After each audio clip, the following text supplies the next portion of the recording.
It's Monday, July 26th. Coming up live on The View. Jumpstart your week with the hottest topics on TV.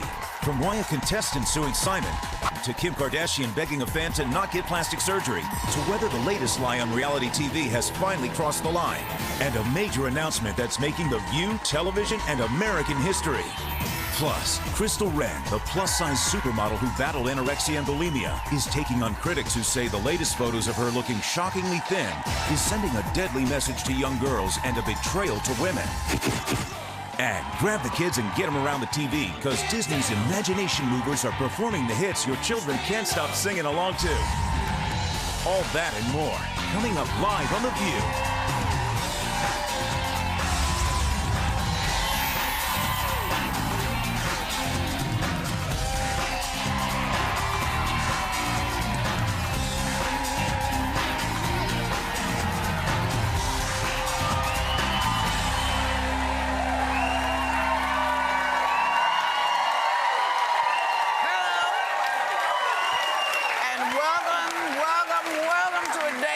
Topics on The View.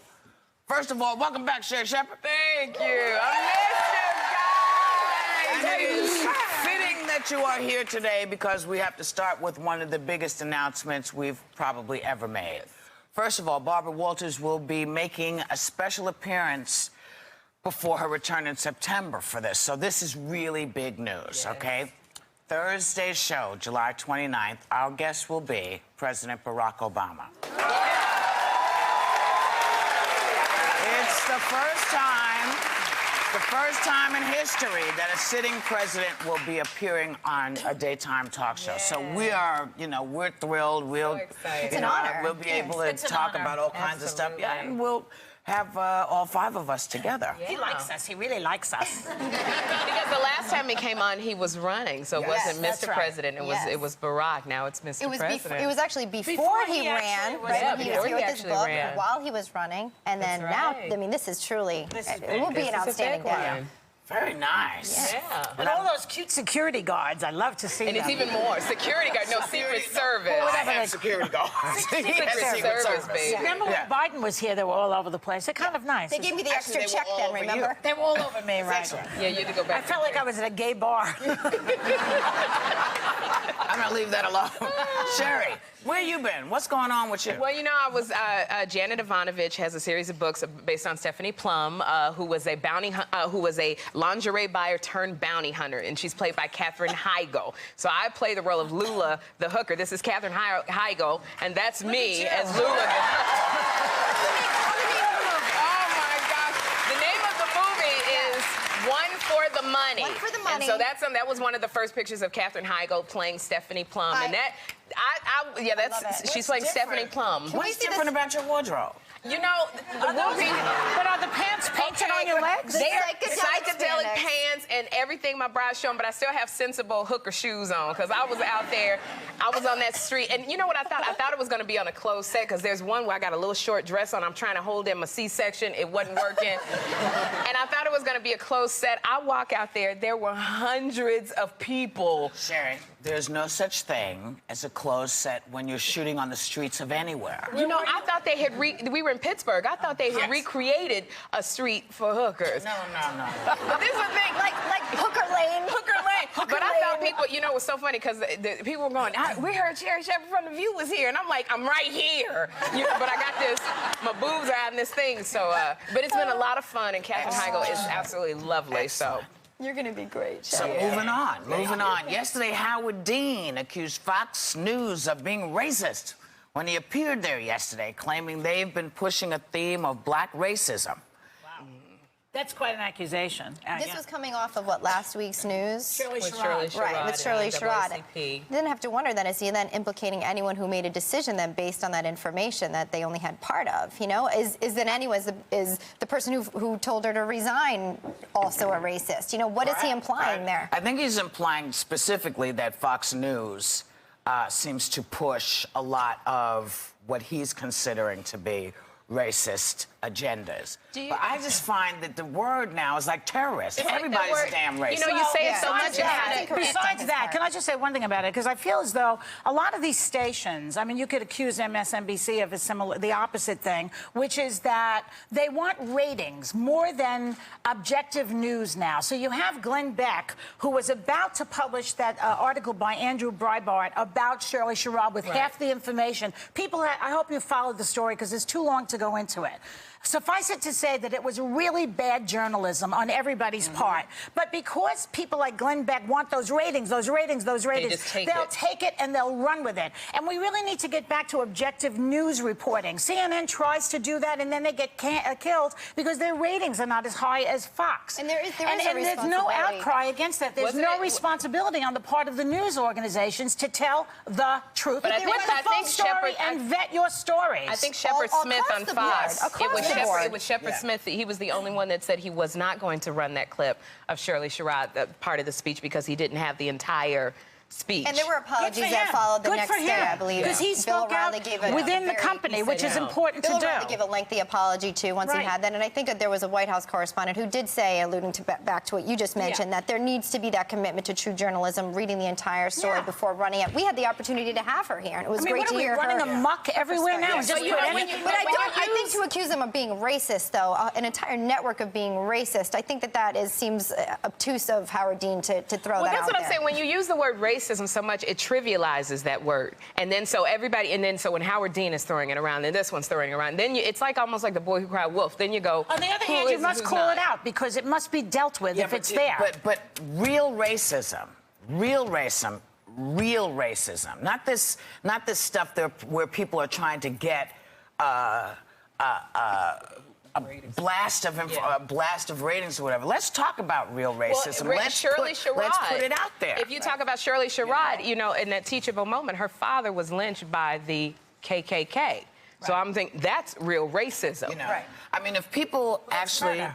Absolutely, it's murder. But I'm saying, but you know, it's racism. That would be racism. You know, that's racism because they went to him because he was black. That's why they killed him. That's what makes it racism. But, you know, this is not a discussion that we seem to be able to have in this country. To be able to call out and say, you know what, I don't like the fact that you keep running this kind of thing. We don't want to read the fact that you're keeping doing this. We have to, you know, it's us. It's us who watch these shows. It's us who have the responsibility to say, unless you're going to give us the truth or as close to the truth as you can get, we're not gonna hang with you. I was watching a professor, Melissa Harris Lacewell, and she said, you know, everybody keeps saying this is great because we could dialogue about it. And she said, no, we got to stop dialoguing about it and actually maybe go into the schools and teach something about what is racism and teach history and teach something to the kids instead of just talking about it. Teach people to also correct their friends, too. I think we're kind of having an undercurrent of, I don't know, the way friends are talking behind closed doors. Like, if you go back, like, remember in the film Crash, when people, there was an outward acceptance, but when they got behind closed doors, there was a conversation that went on. I think people need to actually step out of their comfort zone, even with their friends, to be like, you know what you just said wasn't okay. Yeah. You know, there's still a lot of that going on. People who are maybe not African-American need to speak out against it. People who are not Jewish need to speak out against anti-Semitism. It's important for people to speak out against this sort of thing. But the problem is when you do speak out, like when the NAACP, they did not say the Tea Party was racist. They said elements of the Tea Party were racist, and we needed to repudiate, or refudiate, whichever word everybody uses. Repudiate. That's Sarah Palin's repudiate. We need to repudiate. We need to repudiate those elements and speak out. A lot of times, you know, when African Americans, when we do speak out, people go, "Come, I mean, every time you guys say something, it's racist." Well, but I don't know. We sense things. We know things, and you know, and look, you speak out. Here's the thing. If you see it and you don't say anything, when they come after you, you have no excuse. That's right. That's the bottom line. That's right. If you see it and you say nothing and you don't ask and you're next. It's that simple. Let's move on. Yeah, okay. After a woman tweeted that she planned on a head-to-toe plastic surgery to look like Kim Kardashian. Oh.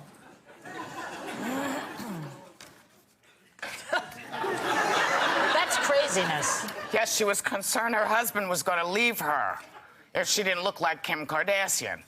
Kim tweeted back an emphatic no, saying she should love how she looks and find someone who will love and appreciate her. Now, do you have a responsibility if somebody says, hey, listen, you know what, Sherry, I'm going to go have some implants? Because I want to go for it. Sure. I hear what you're saying. Right. You know, it's a lot harder because now in this viral world, you have much more access to. You used to didn't have access to celebrities the way you do. Now with Twitter and Facebook, you can actually, you know, tweet Tom Cruise and he will answer you back, and you feel like. But if you ask him for advice and he gives you his advice and you take it and it doesn't work out for you, is he responsible? That's a hard thing because people tweet me all the time about stuff, and I say to them, I am not an expert in this field. Why are you asking me this kind of information? They see me on TV, but it's like I'm not a doctor. Yeah, exactly. So if I tell them something, and that's why I feel uncomfortable. Sometimes I won't answer certain tweets because it's like I'm not the authority on. I can't give you legal advice. I'm not your mom. It's hard. Who was a celebrity that someone was saying? Wasn't there someone, and correct me if I'm wrong, that was near suicide and was tweeting a celebrity, and didn't they like talk him out of it? Matlin, I think it was Marley Matlin. I remember she was tweeting saying this person was considering suicide, and she really got passionate about it and helped it. And I think the police went over there. Yes. I don't know,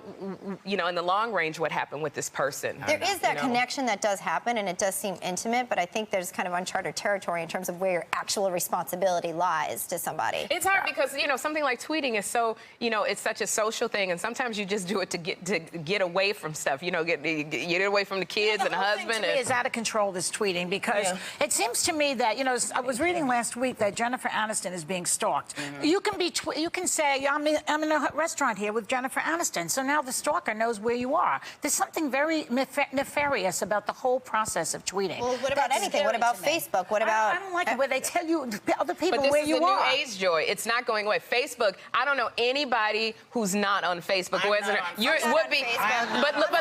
look, there might be 30 people out of 300 who are saying they're not. That's a very small percentage. You know what?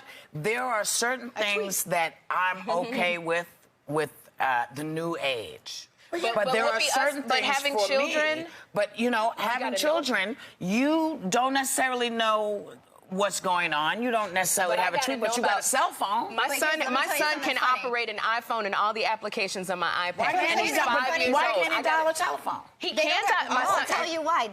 It's all digital and writing. Like, my mom was talking to one of my cousins and said, how many text messages have you had? She said, since I had my phone, 33,000. My mom had like 40, okay? She said, why don't you you're texting your friend, why don't you just call her? My little cousin looked up and said, what's to talk about? There's nothing.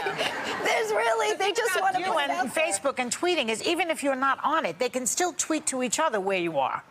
Well, that's going to happen no matter what. But I don't have to participate in it. I don't have to tell you where I am. For the record, Whoopi Goldberg does not have a Twitter account. And let me be really clear. No Twitter, no Facebook, no MySpace, no Your Space. If you see my name on there, it's not me. Okay, so don't let people BS you that it's me. It's not. I don't have any of those things because, frankly, they scare me. We will be right back with more Hot Topics.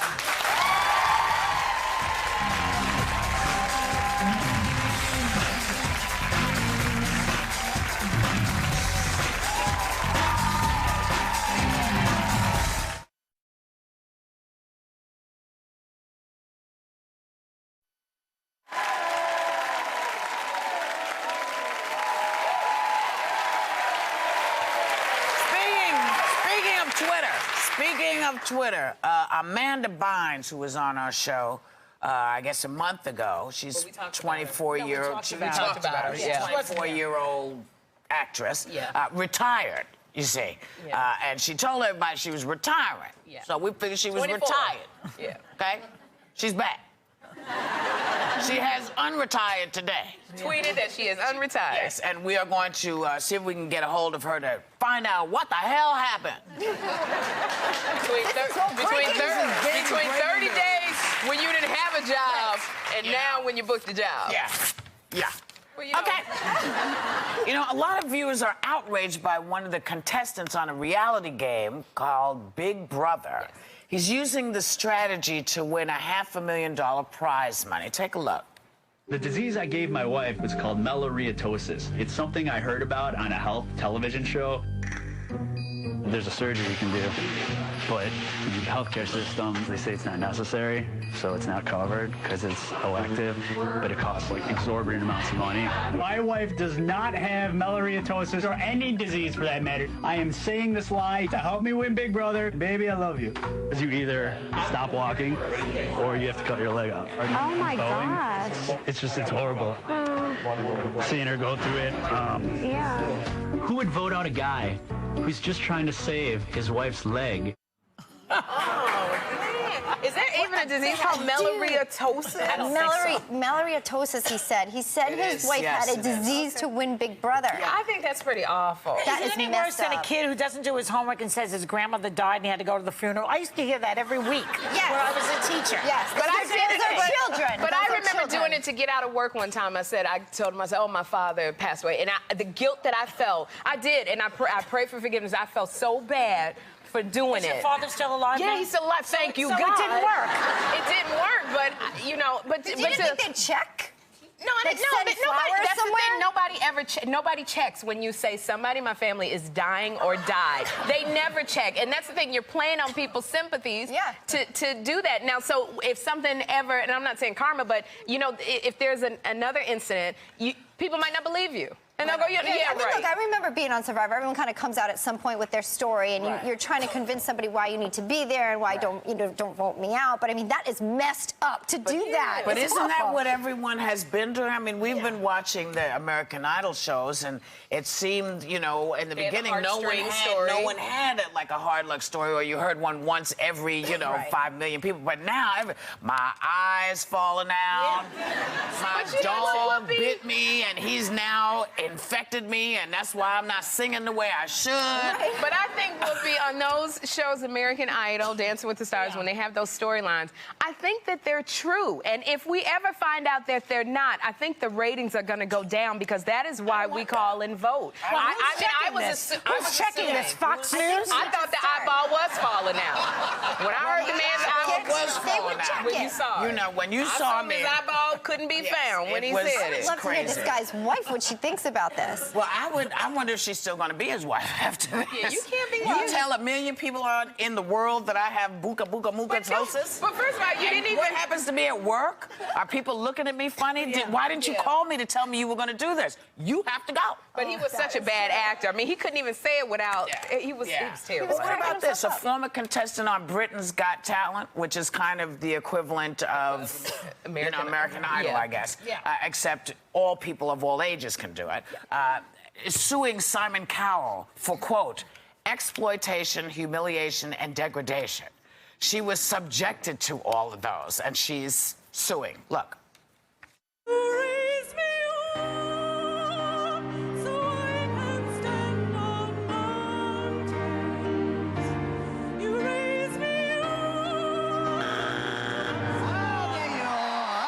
Emma, how do you think it went? I think it would be really nice if you gave people a chance. We did. We found one. Emma, I mean, this song, the greatest of respect, this song is a really lovely song.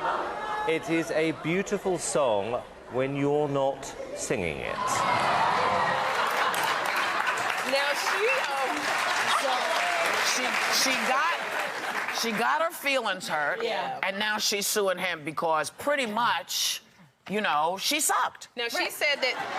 She said that she had written a letter beforehand to Simon Cowell explaining that she had a health condition that impairs her singing. She said. Now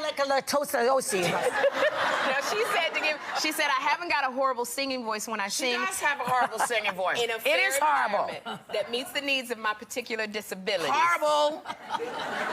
Horrible voice, this young lady. The show is called Britain's Got Talent. So Simon's telling her she does it. Simon told her. It should be called Britain's Got Chutzpah. But this was funny. Simon told her. Simon said, he said, reality check. It's not the music. It's not the microphone. It's you. It's you. You're not. This was not. You know what? You can't go on these shows and then be pissed off because you didn't get what you wanted. You can't do it. And then suddenly say, oh, it's degradation and it's bad. You can't write to people and say, I can only sing in this environment. I think they really believe they can sing. I bet aside they may from think that. maybe. Yeah, I think they really believe you know, it. this is the chance you take whenever you ask, does my behind look big in this dress? Okay? Do you think I should, you know, get a facelift? Don't ask those questions if you don't want the answer. If you don't want people to tell you you suck, don't go on TV to sing. We'll be back. One more hot topic.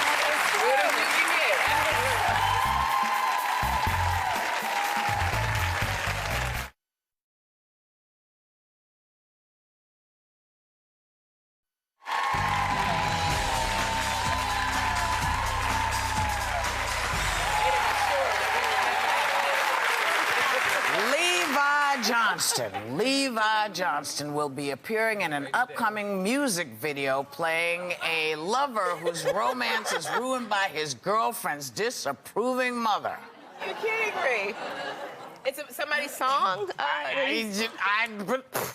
But was this? Did he do this? I mean, did he make this contract before he decided to get married to? Honestly, it doesn't even matter. This is so disturbing. It's like gets more disturbing every day. Mother-in-law's not gonna be happy. I mean, she has got to be beside herself. Levi is like the monkey on Sarah Palin's back. I mean, this guy, he'll do anything to be in the news, even get married. I mean, is that going to hurt her if she decides to run in 2012? Is Levi Johnston going to be an albatross? I think it's more hurting in life rather than her political career. I think just life in general going forward, if he continues antics like this, is going to be far worse. He's like a period. Everybody's got something that will drive them nuts. Yes. And Levi, this is hers. Everybody's got a Levi. She doesn't have to worry about the Democrats because she's got him. She's got to deal with him. But what about this? Cameron Diaz says she's not sold on the concept of being married for life, asking who would want to be with the same person for 80 years. Why not break it up a little bit? Well, no one's going to want to be with her for 80 years, I guess. That may be why she's worried, because movie stars don't really last that long, do they? Well, so who did we just have that was very few. Oh, in marriage, you mean? Yeah, in marriage. They don't.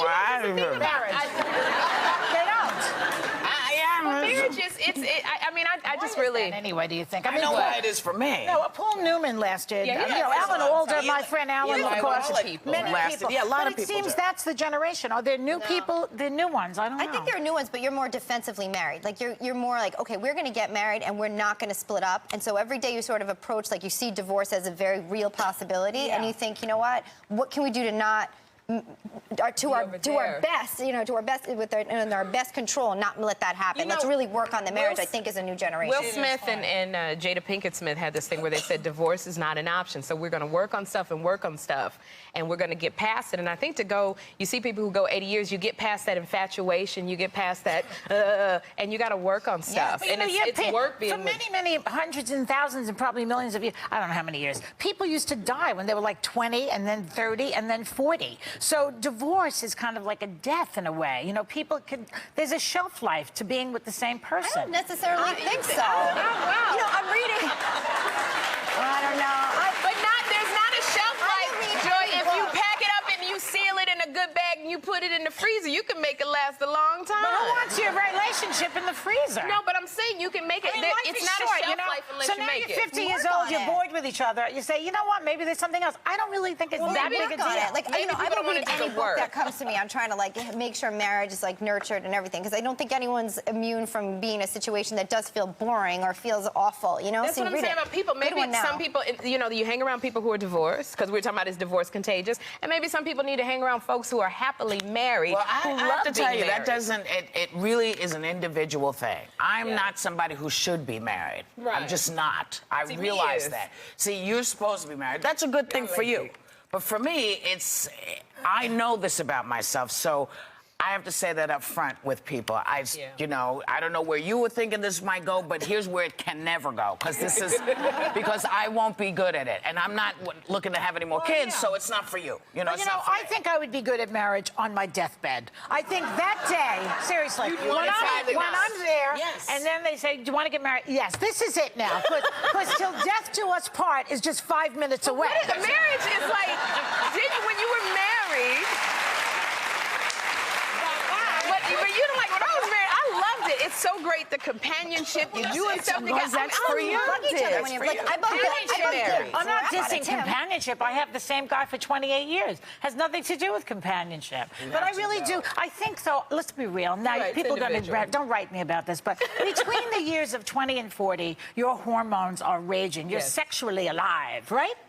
45, 50, and then it starts to maybe change a little bit. Yeah. Well, how are you supposed to only stay with one person all those years? But is it about the sexual? Is it about only the sexual? Sex. A lot of it is about sex because 50, 60, 70. Yes, darling. I'm just wondering. But you just said you're not sexually alive at those years. You're alive, but it's not the same. It's not like, oh my God, this guy is like I like him and we're having pretty good sex, but I'm 35 years old. Hey, this guy in the office is turning me on. It's really hard to do. But you and Steve have been together for 25 years. 28. 28 years.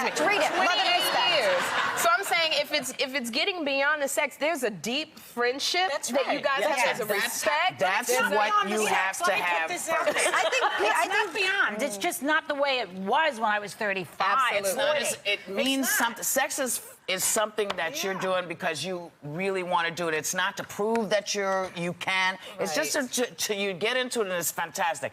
When you hit a certain place, there has to be more than sex because women and men change, their bodies change. You can't do things the way you used to do. So, but if you don't have that deep relationship, that core foundation, and the sex gets kind of freaky, you can't run away. See, that's when people say, oh, no, I need to find something that'll really do me the right way.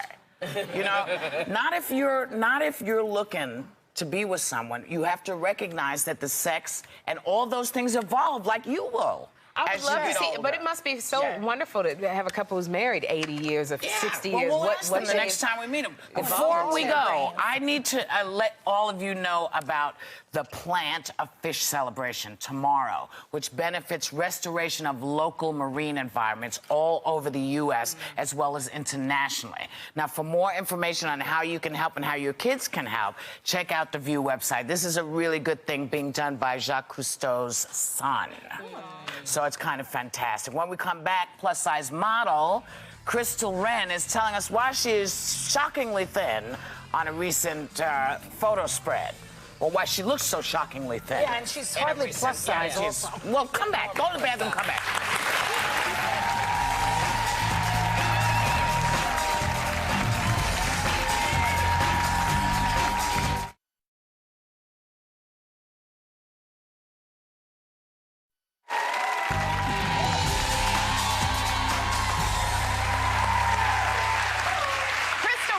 Struggled with anorexia and bulimia from the time she began modeling at just 14 years old. But she won her battle. She walked away from the world of waves, and she became the most successful plus-size model in the world. But take a look at this recent photo shoot of Crystal looking dangerously thin. Now, these photos they've set off a firestorm of controversy from people concerned that she's relapsed to critics who say she's betraying women and sending a deadly message to young girls. So she is here to set the record straight. Please welcome Crystal Renn.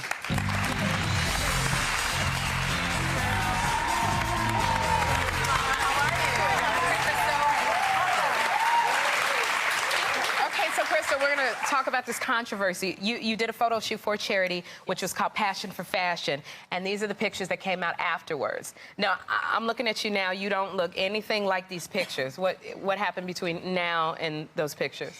Well, one, I don't want to demonize the photographer because this sort of thing is normal in my industry.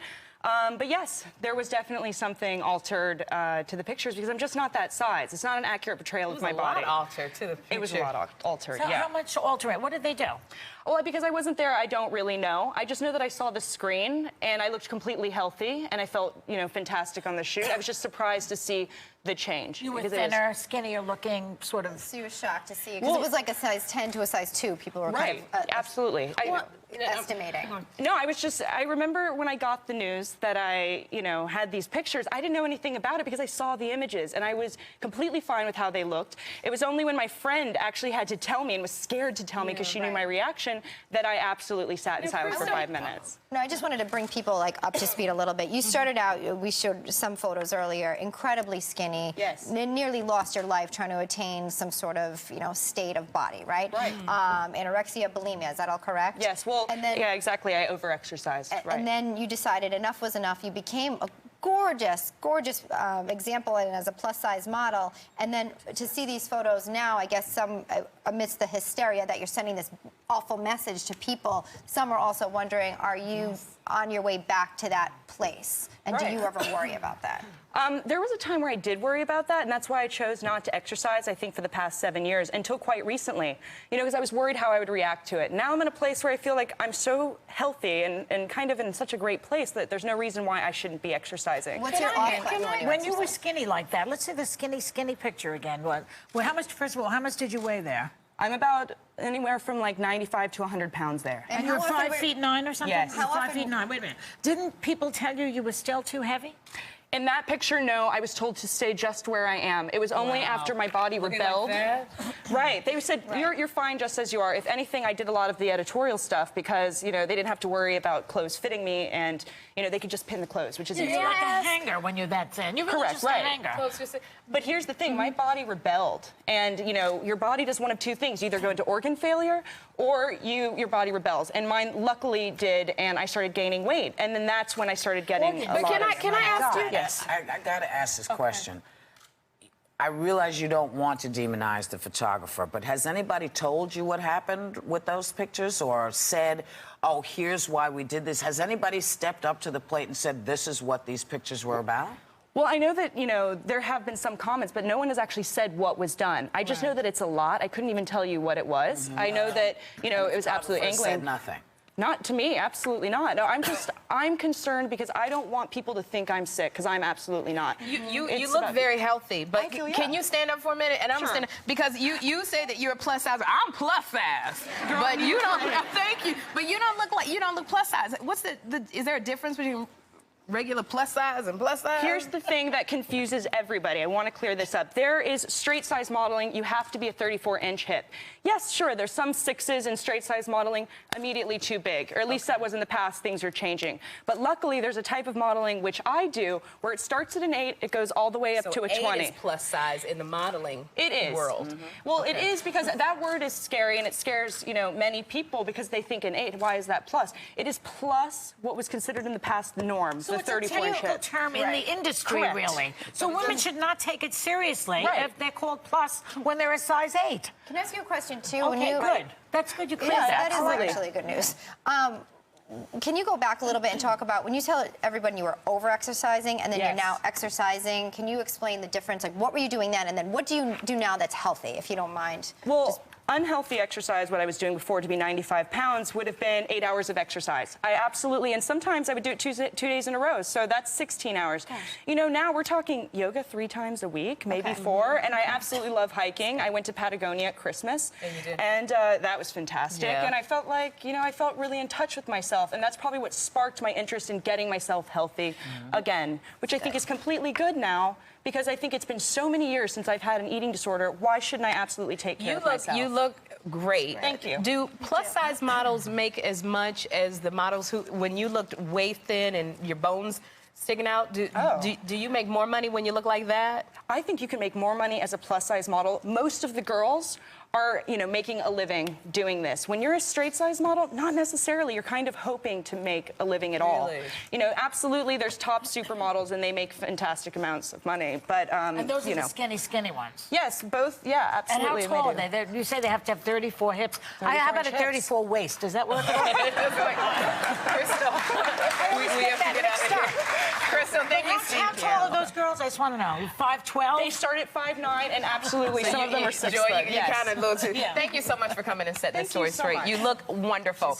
For more information on Crystal's story, check out our new book called Hungry. And when we come back, we got these kids because we have a live performance by the Imagination Movers.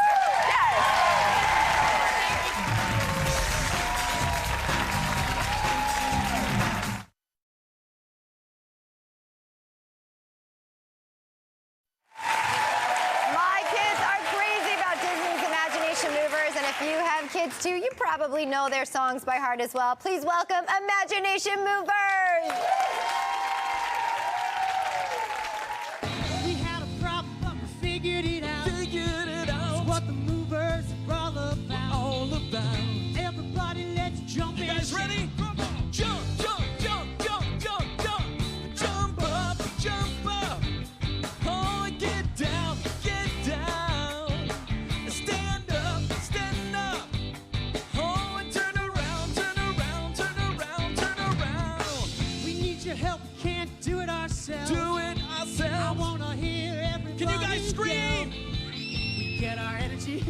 from this crowd. So jump, jump, jump, jump, jump, jump. Jump up, jump up. Oh, get down, get down. Stand up, stand up. Oh, and turn around, turn around, turn around, turn around. Can you run in place? Can you run in place? Who can run the fastest? Can you run in place? Will you win this race? All right, you guys, can you do this? Can you drum on your knees a little louder, please? A little softer, please. Shh. A little softer, please. A little softer, please. Real soft. A little softer, please. This is rock and roll, Rich. A little louder, please. Come on, really loud. A little louder, please. You're doing great. A little louder, please. Now freeze. Wow! Jump, jump, jump, jump, jump, jump. Jump up, jump up. Get down, get down. Stand up, stand up. Oh, and turn around, turn around, turn around, turn around. Turn around, turn around, turn around. Turn around, turn around, turn around. Turn around, turn around, turn around. Turn around, turn around, turn around. 1, 2, 3, 4. We hope you enjoyed the show. Now before we go, we've got just one request. Put your hands up. Put your hands up. Come on. Put your hands up. Put your hands up. Put your hands up. Everybody in the crowd shout movers. Movers. Everybody in the crowd, I wanna hear you shout it out. Movers. Movers. Can you say whoopee? Whoopee. Can you say joy? Joy. Can you say Sherry? Sherry. Elizabeth. Yeah. Elizabeth. Put your hands up. Put your hands up. Put your hands up. Put your hands up. Thank you so much for the views. We love you all, our family back home. Thank you guys so much. How about that NOFD? What? Thanks for the confetti. Wow, you guys. That was fun. We love the movers. We want to thank the Imagination Movers. Hey, everyone in today's audience is getting their latest CD and DVD. We'll be right back. Yay!